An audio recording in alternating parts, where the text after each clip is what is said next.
going to show you how we find elapsed time. Method is used when we have a beginning time and an ending time. And what we're trying to do is find how many minutes or how many hours and minutes are in between these two times. So the first thing we do, and this is only the first thing we do if we have a beginning and an ending time, the first thing we do is we have to go to the next hour. So if I look at my hours, I have 12 o'clock. My next hour is going to be 1 o'clock. So I'm going to write 1 o'clock down underneath my line. Then I'm going to draw a mountain or a hill to show that I'm going to my next hour. Now the tricky thing in here is figuring out, well, how many minutes did it take to get from 12:17 to 1 o'clock?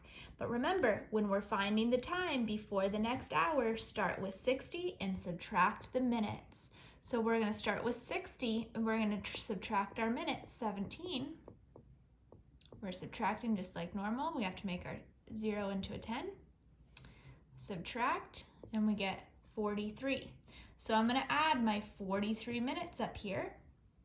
Now we're at 1 o'clock.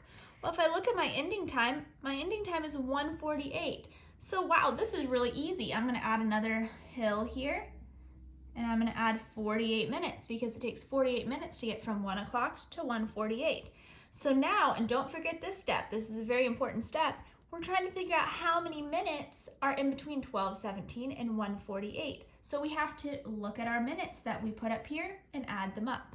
So I'm going to add up 43 plus 48,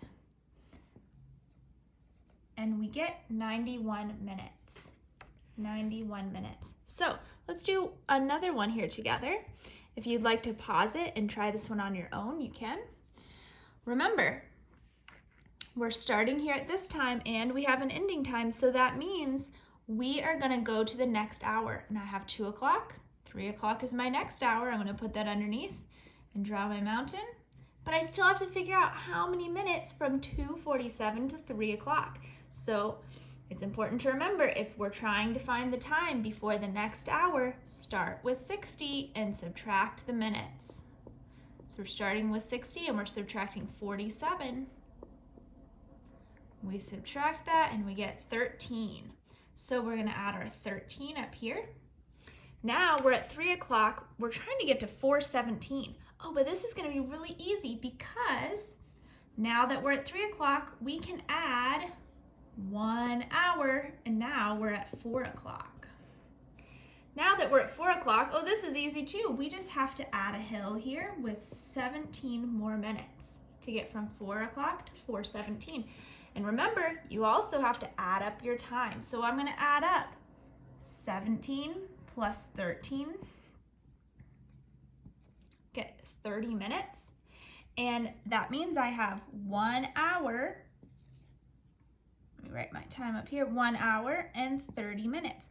Or if you wanted to just add up that minutes instead of doing an hour, you could add 60 plus 13 plus 17.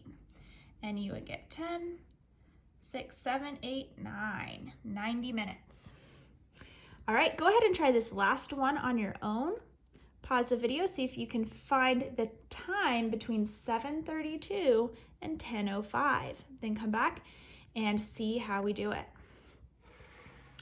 So remember, when we have both times, a beginning time and an ending time, we're going to start by going to the next hour. And the next hour is 8 o'clock. But we still have to figure out how many minutes did it take to get from 7:32 to 8 o'clock? Well, we start with 60 and we subtract the minutes. Our minutes are right here, 32 minutes. So we're going to subtract, just like we usually do. We get 28. So I'm going to add my 28 up here. Took 28 minutes to get from 7:32 to 8 o'clock. Now I'm at 8 o'clock. I'm trying to get to 10 o'clock. So I'm going to go ahead and add a mountain here with 1 hour. That's going to get me to 9 o'clock. Then I'm going to add another mountain. That's going to get me to 10 o'clock with another hour.